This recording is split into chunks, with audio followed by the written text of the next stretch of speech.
Bij Café Het Moment vond afgelopen weekend de Lustrum-editie van het beachvoetvolleytoernooi plaats. En voor de eerste keer werd er op vrijdag gestart met het bedrijventoernooi. Ja, we hebben er al vaker over nagedacht, het bedrijventoernooi. Altijd wel een beetje lastig, maar ja, dit jaar hadden we zoiets van we gaan het proberen. Het zand ligt er dan toch. Als we gewoon 1 dag eerder doen, dan moet dat goed komen. Dus toch 8 teams, dus we zijn tevreden. Ik denk dat we nu al kunnen zeggen dat het voor herhaling vatbaar is. Alleen misschien iets eerder al bedrijven benaderen, zodat ze het rekening mee kunnen houden. Maar volgens mij waren de mensen wel enthousiast die zich hebben ingeschreven, dus we gaan het zien. Ondanks een chaotisch verloop van de dag konden de wedstrijden toch op tijd beginnen. Ja, heel hectisch. 8:30 's morgens al hier en echt op het nippertje dat we op tijd kunnen beginnen, toch wel. Ja, want ik begreep, het zand was niet op tijd. En er moest nog een halve wagen toch nog extra komen. We hadden toch iets te weinig zand dit keer. Dus het was echt verstressen. Ik ben blij dat ze dadelijk even rustig alles loopt.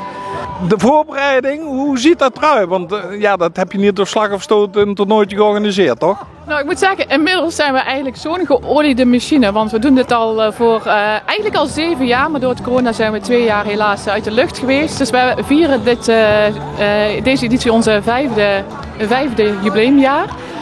En in de voorbereidingen, we zijn zo'n goed team. Dus we hebben een goed draaiboek van de afgelopen jaren opgebouwd. En dat gaat eigenlijk supergoed.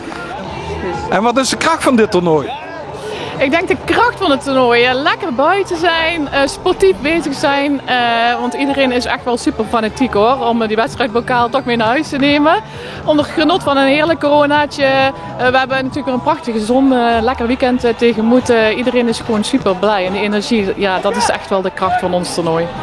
Ja, dus ook eigenlijk een weerzien met allemaal oude bekenden uit het voetbalwereldje, toch? Ja, we hebben wel een groot aantal actieve en inmiddels gepensioneerde voetballers die meedoen aan ons toernooi. En trouwens ook wel oud-volleyballers.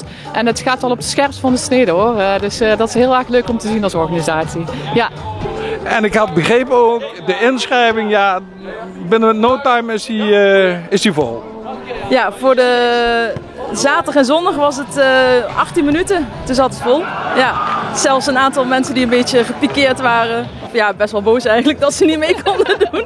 Ja. Dus En er waren teams die al die jaren misschien wel mee hebben gedaan. Ja, daar hebben we wel over nagedacht. Wat doen we daarmee? Maar we vinden eigenlijk dat iedereen de kans moet krijgen. Ook al als je vaker hebt meegedaan. Want dan kunnen er nooit andere teams meedoen. Dus, en uiteindelijk hebben we het toch uitgebreid naar 18. En helaas 1 afmelding nog vandaag gehad. Ja, want ik denk dat je qua toernooi ook een beetje aan de limit zit. Of ook vanwege de locatie, toch? Ja, we zitten sowieso met 2 velden echt aan het maximum. We kunnen ook geen uitbreiding vinden richting het parkeerterrein. Maar wij vinden het eigenlijk ook wel gewoon super gezellig om het zo intiem te houden. En dat is misschien ook wel de kracht van ons toernooi. Waardoor mensen ook niet kunnen wachten om zich weer in te schrijven voor volgend jaar. Nou, met de uitbreiding achter ons stukje bedrijvencompetitie is natuurlijk ook al een mooie kans om daaraan mee te doen. Dus wij zijn eigenlijk heel erg blij met hoe het nu allemaal opgezet is en georganiseerd in samenwerking met Café Het Moment. Ja, je zei het net al, het plezier wordt op het scherpst van de snede gespeeld, maar plezier is toch denk ik de hoofdmoot, toch? Plezier is echt de hoofdmoot.